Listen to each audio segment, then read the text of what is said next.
Hello नमस्कार दोस्तों, आज हम बात करने जा रहे हैं आनंद सिंह को लेकर। क्या आनंद सिंह का मोकामा में टिकट कट जाएगा इस बार और उनके जगह पर जेडीयू के ही नेता, भूमिहार नेता नीरज कुमार जो प्रवक्ता हैं, जेडीयू के एमएलसी हैं, क्या इस बार वो लड़ेंगे? क्योंकि आप लोग पहले जानते हैं कि जब आरजेडी में वो थे तो अनंत सिंह के खिलाफ वो चुनाव लड़ चुके हैं। अनंत सिंह पर काफ़ी हमलावर थे। हालांकि अभी दोनों में बातचीत सेटलमेंट हो गई और वही ललन सिंह के काफ़ी करीबी माने जाते हैं।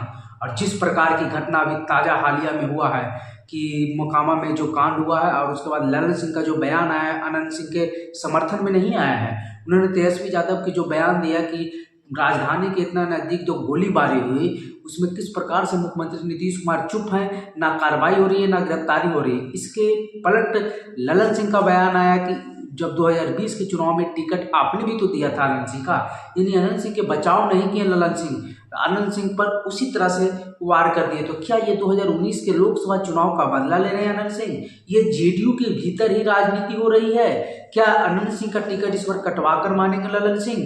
और ललन सिंह की राजनीति इस बार आनंद सिंह को बाहर करने की है जेडीयू की, पहली बात। दूसरी बात, 2024 के लोकसभा चुनाव में आनंद सिंह मोकामा से, ललन सिंह जो थे मोकामा से चुनाव हार गए थे आनंद सिंह के एरिया से, जबकि आनंद सिंह को पैरोल पर बाहर निकाला गया था और फिर भी ऐसा हुआ।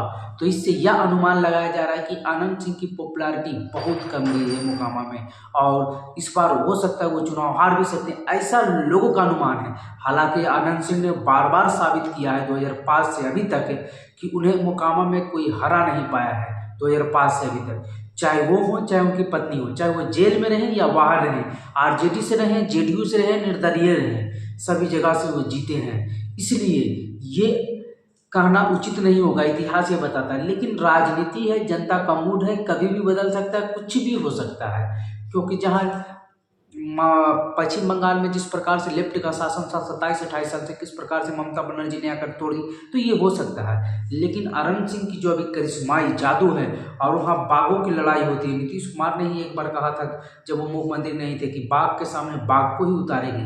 तो अभी आप देख लीजिए कि मोकामा की राजनीति किस प्रकार से गरमाई हुई है। वहाँ जो अशोक महतो की पत्नी कुमारी अनीता देवी जो चुनाव लड़ी थी, वो मोकामा लोकसभा से चुनाव तो हार गई, सॉरी मुंगेर लोकसभा से, लेकिन मोकामा विधानसभा में वो कुछ ही मार्जिन से लेकिन लीड कर ली थी।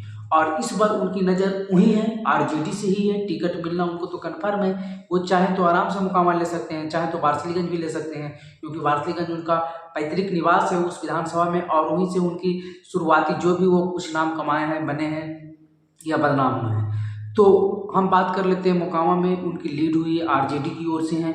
और वहाँ जो आनंद सिंह की लड़ाई भूमियार वेश भूमियार हो गया है, भूमियारों के खिलाफ ही हो गया है। सोनू सिंह मोनू सिंह गैंग जो है वो भी भूमियार है और ललन सिंह के करीबी बताया जाता है। और ललन सिंह भी जेडीयू में है और आनंद सिंह भी जेडीयू में जा चुके हैं, उनकी पत्नी भी जा चुकी है। और इस बार कहा यह जा रहा था कि आनंद सिंह खुद चुनाव लड़ना चाहते हैं। हालांकि इस कांड के बाद आनंद सिंह ने कोर्ट में जाकर अपने आप को पेश किया और वो जेल में अभी फिलहाल बेऊर जेल पटना में बंद है। तो उसके बाद मोकामा की राजनीतिक में ये भी आरोप लग रहा है नीतीश कुमार ये भी सोचेंगे बदनामी के दर से टिकट नहीं भी दे सकते आनंद सिंह को। लेकिन मोकामा की राजनीतिक में एक और चीज़ है कि वहाँ सूरजभान सिंह भी हैं और सूरजभान सिंह की इस बार नज़दीकियाँ आरजेडी से बढ़ रही है, महागठबंधन से बढ़ रही है। पारस को देखा होगा आप लोगों ने, पारस जो प्रसूद कुमार पारस हैं, उन्हीं की पार्टी में भी सूरजभान सिंह हैं। और सूरजभान सिंह जो खुद सांसद रहे, उनकी पत्नी सांसद रही, उनके भाई सांसद रहे और पारस अभी लालू यादव से मिलकर आए थे और संभावना ही है कि वो लालू यादव के गठबंधन में जा सकते हैं। तो वहाँ से सूरजभान सिंह एक मजबूत स्तंभ है और जब सूरजभान सिंह महागठबंधन की ओर से खड़े होंगे तो फिर एनडीए को एक मजबूत चेहरा खड़ा करना पड़ेगा, उसी प्रकार का चेहरा, और उसमें सबसे सटीक आनंद सिंह बैठते हैं। उसके अलावा तो मोकामा में कौन ही मिलेगा आनंद सिंह के अलावा। तो फिर जेडीयू को ये भी सोचना होगा और संभवतः यही लग रहा है कि सूरजभान सिंह जहाँ उधर गए पूरी तरह से सेटल हुए तो फिर आनंद सिंह का टिकट काटना मुश्किल ही नहीं नामुमकिन हो जाएगा उस स्थिति में। लेकिन कहा नहीं जा सकता, राजनीति है, मैं फिर से इस बात को दोहराऊंगा। लेकिन अनंत सिंह को लेकर जो सवाल खड़े हो रहे हैं उसमें भी थोड़ा दम लग रहा है। पहले की मोकामा विधानसभा से लोकसभा चुनाव में हारे, दूसरा भूमिहार VVS भूमिहार हो गया। अशोक महतो को वहाँ बैकवर्ड वोट लालू यादव के चलते, प्लस वो कुर्मी जाति के हैं तो उनका वोट कुशवाहा भी उनके प्रति सिंपैथी रखते हैं और उनकी पत्नी खुद धानुक है। तो इन सभी का वोट अगर मिल जाता है, मुस्लिम को वोट तो मिलेगा ही, यादव का वोट मिलेगा ही, तो फिर अशोक महतो को पत्नी को एक प्लस पॉइंट मिल जाता है और चुनाव वहाँ से निकाल भी सकती है। इसको भी ध्यान में रखना होगा जो है इंडिया गठबंधन को। और अगर अनंत सिंह को टिकट नहीं दिया तो फिर भूमिहारों में किस प्रकार की नाराजगी होगी ये भी देखना होगा। वहाँ का इम्पैक्ट कहाँ कहाँ पड़ता है, मोकामा, मुंगेर, नवादा, बरबीघा, बहुत सारे जगह पर, तो देखना होगा कि क्या होता है। लेकिन 2025 की जो चुनावी गर्माहट है वो अब रफ्तार धर ली है। चुनाव में बस कुछ ही दिन बचे हैं, कुछ ही महीने बचे हैं। तो जैसा ही और नई कुछ खबर अपडेट आती है हम आपको जरूर बताएंगे। वीडियो पर बने रहने के लिए धन्यवाद।